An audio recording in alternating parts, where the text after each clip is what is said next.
Hello, hello. Anyone else feeling sore from baseball? Because Chris will not admit it, but I will embarrass him that he's feeling a little sore. My wrist is hurting. I ain't gonna lie. My hand was hurt.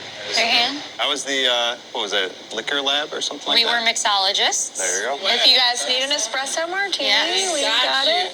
So what were y'all talking about? We weren't there. We would like to know. That is a good question.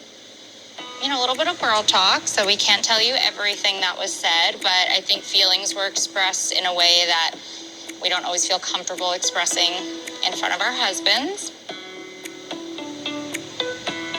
I kind of had like a little breakdown with the girls. Like, I got super emotional. You know, I try to be the strong person, but I just couldn't be strong anymore. I have to be honest with you, seeing how upset Jasmine was broke my heart. Mine too. I know that you're trying as hard as you can, but I need you to try harder. And I need Jasmine to also try harder, because you made it seem like you are not having conversations that you know you should have them.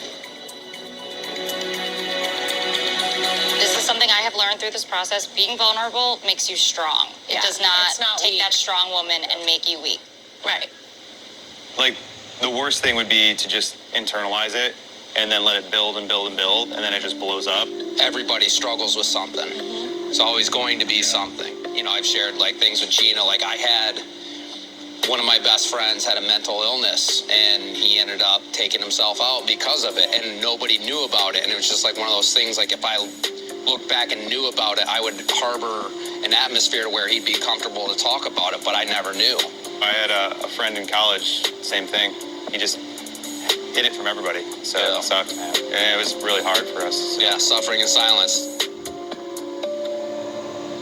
Yeah, like, full transparency, I was that person before. Like, wow. Yeah. Everything seems to be going good, but on the inside, you're fighting internal battles with yourself, and it's kind of like, do anybody see me? Like, Right. I don't feel present in the moment, and then, like, that's when I really decided to go to therapy.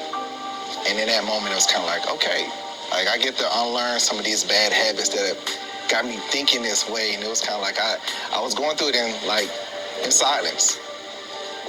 It was like a dark place, and like, I'm like, when y'all talking about it, I'm like, dang, I was that guy, like.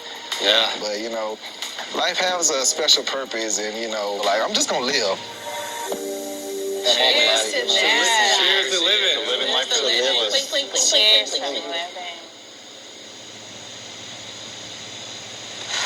Getting a little heavy. Yeah.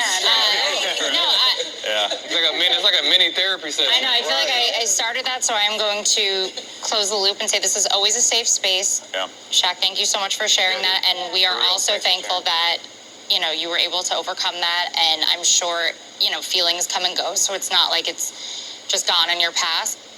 And if anything ever comes up, we are here for you. You have an amazing wife who I know wants to be there for you every chance she gets, so please utilize her as a resource. I'm speaking for you, Kirsten. I'm sorry, but I know that that is the truth. Sure.